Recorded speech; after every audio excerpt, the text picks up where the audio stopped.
Hello, I'm Stephen Ritchie, and I'd like to talk to you about Scrum Foundations. This is a Scrum course that covers, in 4 modules, the various fundamental elements of Scrum. So, Scrum Theory, Values, and Roles is the first of the 4 modules. Let's first talk about Scrum Theory. Scrum is a word, not an acronym, and it is defined as a framework for solving complex adaptive problems, delivering products of value. The Scrum Guide defines and describes Scrum in its entirety. I encourage you to go to the Scrum Guide to learn more. Scrum is a process framework that is intentionally incomplete. That means there are other steps, including processes, practices, and techniques that will need to be added to that skeleton. But the core components are there for a reason, and if they are removed or altered, it's not or no longer Scrum. The structure of Scrum is 3 elements: 3 roles, 5 events, and 3 artifacts. This infographic gives you a good overview of the structure of Scrum. And we'll talk about each of those: 3 roles, 5 events, and 3 artifacts. Scrum solves complex adaptive problems. So it's important to understand what are complex adaptive problems. On one end of the spectrum of problems, there are simple predictive static problems. And then on the other end of the spectrum, there are complex, unpredictable adaptive problems. And we'll get into how these are solved by Scrum. On the left, simple predictive static problems, an example being building a new McDonald's. These are best addressed by defined process control as the technique. Scrum is really about empirical process control. And here, these are the complex, unpredictable adaptive problems we've talked about. And an example is researching a new drug. In medicine, there are a lot of drug interactions. The biochemistry of the body is very complicated. And so in researching a new drug, they use this empirical process control technique. So the defined approach is a step-by-step process and works for predictable systems. Scrum is an empirical approach based on observation and evidence, and this is ideal for complex scenarios. You'll see keywords like inspect and adapt being repeated. So to inspect is really to look at the process output and the process itself, and to adapt is to make changes to inputs and the process itself. So in empirical process control, there are 3 pillars: transparency, inspection, and adaptation. A good way to remember these 3 is the phrase, "This is awesome." And these are often referred to as the 3 pillars of Scrum. To make the point a little bit clearer as to what do we mean by observations, really in the doing it and helping others do it, that is where we make these observations. So if you're building an Android app, you're doing it, or if you're pairing up with somebody who's building an Android app, you're helping them. These are where we make observations. This is where we uncover new and better ways of doing it. So as we've built our Android app, we might find that there's a technique or an approach that is better, or as we run a planning meeting, we find there's a new and better way of writing our acceptance criteria, and those are the ways in which empiricism is brought to bear. The 3 pillars of Scrum can be best described as, with transparency, the idea here is we all know what's going on. People within the team and sometimes external to the team find it easy to know what's going on. Inspection, what we're going to do is check our work as we do it. So we're going to find opportunities either on a daily basis or at the end of every sprint, an opportunity to check our work. And adaptation is we're going to make changes to our approach and our practices. So transparency is a very key part here. We want everybody to be able to understand the current status. So let me give you some examples of this. To make events and artifacts visible, let's take a look at a Jira board. Here is an example where we're being very transparent about what this team is doing.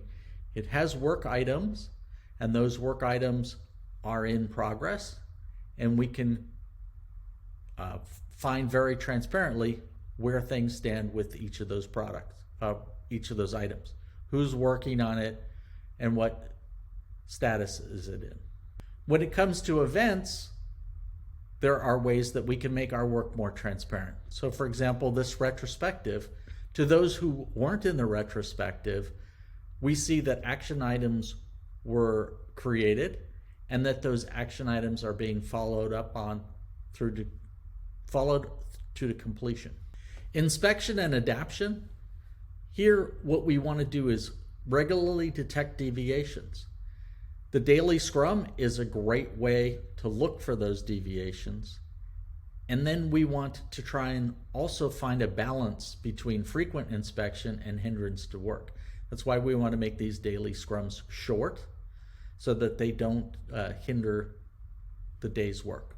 What we want to do on the adaptation side is find ways to modify the process, tweak the process, or modify the plans for this sprint so that we can get the optimum outcome. So I have an activity here. If you go to your Scrum theory page in your worksheet, you'll see the image on the right with blanks. Move the cards to fill in the blanks that best match the phrase. I'll pause here and give you time to complete the activity. Okay, let's take a look at the key. So empiricism asserts that knowledge comes from experience and making decisions based on what is observed. Scrum is defined as a framework within which people can address complex adaptive problems while productively and creatively delivering products of the highest possible value. To create transparency, Scrum events and artifacts are visible to all of those responsible for their outcomes. An empirical process has three pillars: transparency, inspection, and adaptation. The Scrum framework consists of Scrum teams and their associated roles, events, and artifacts.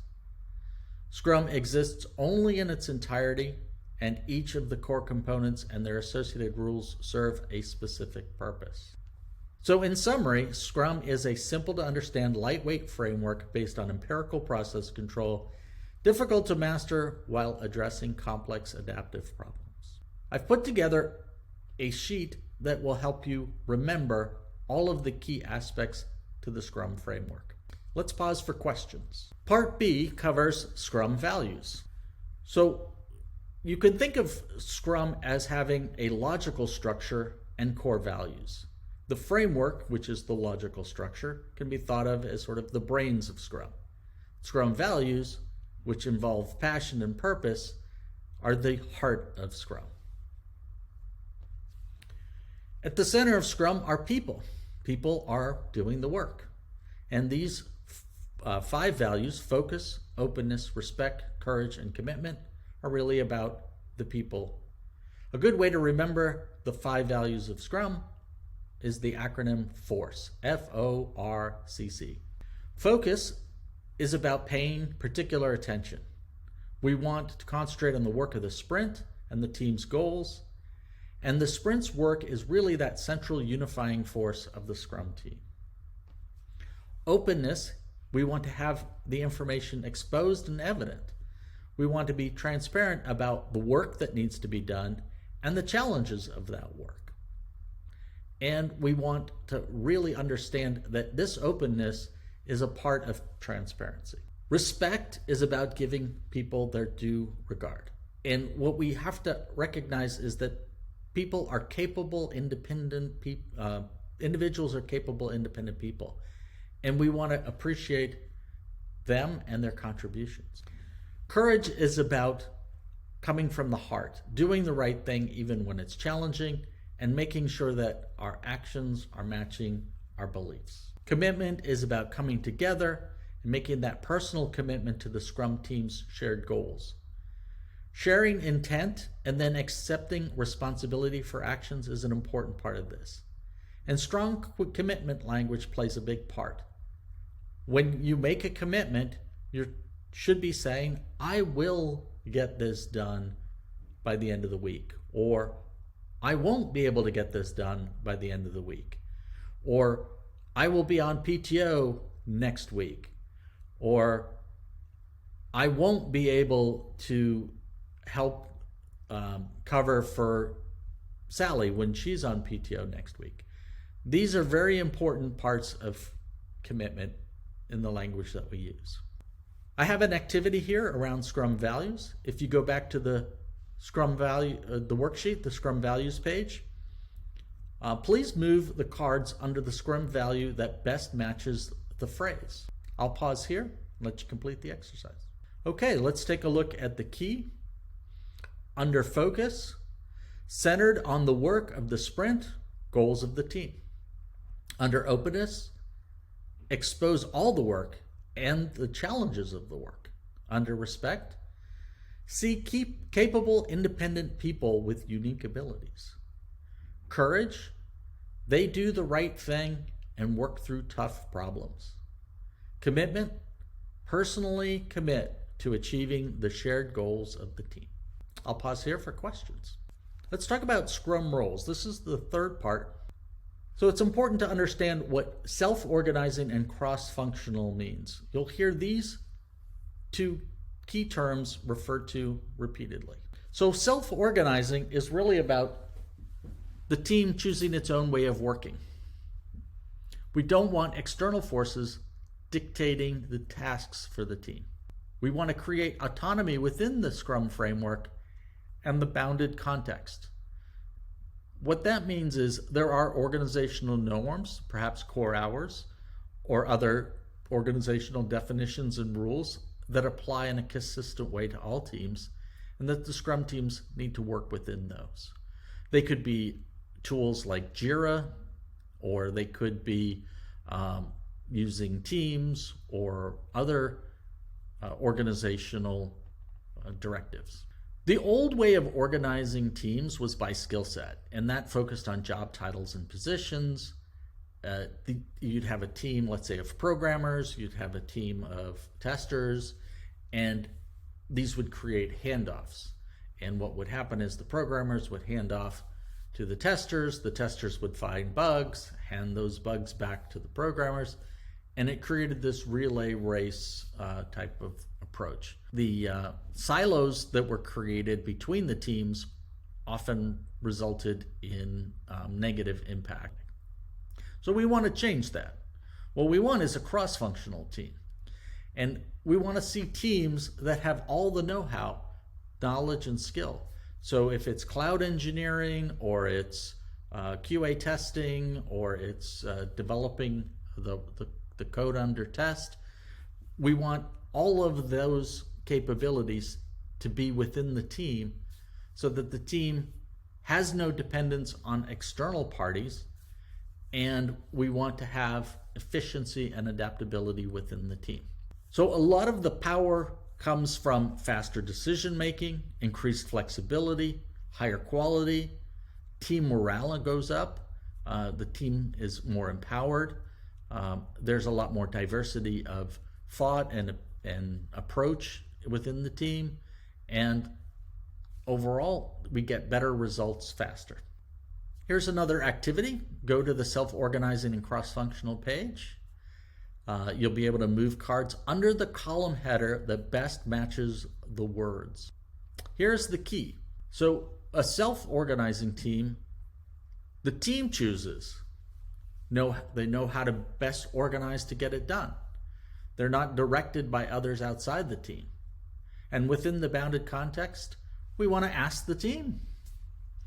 Within cross-functional aspect, we have people from different functional areas. They have all the knowledge and skills needed to get the job done, and they're not dependent on others who are not part of the team.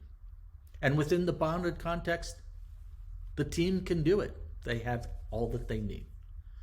So Scrum teams are self-organizing and cross-functional. So let's talk about the roles specifically. There are 3 roles: product owner, the Scrum Master, and the development team.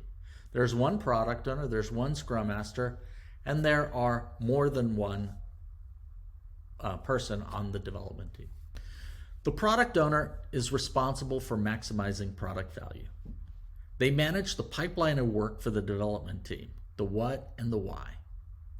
The key tool that they use is the product backlog, and we're going to talk more about that.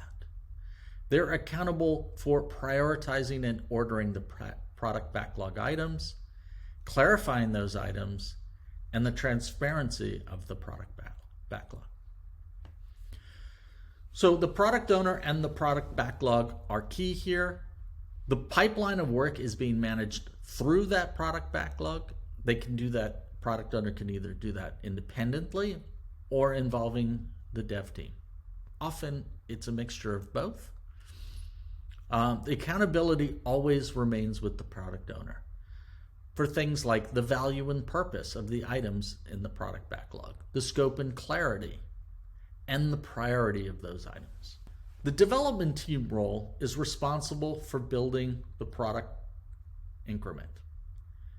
The features here are cross-functional and self-organizing. And the accountability here is the team as the whole is accountable. The size of the development team will have 3 to 9 members. Less than 3, we result in a skills gap.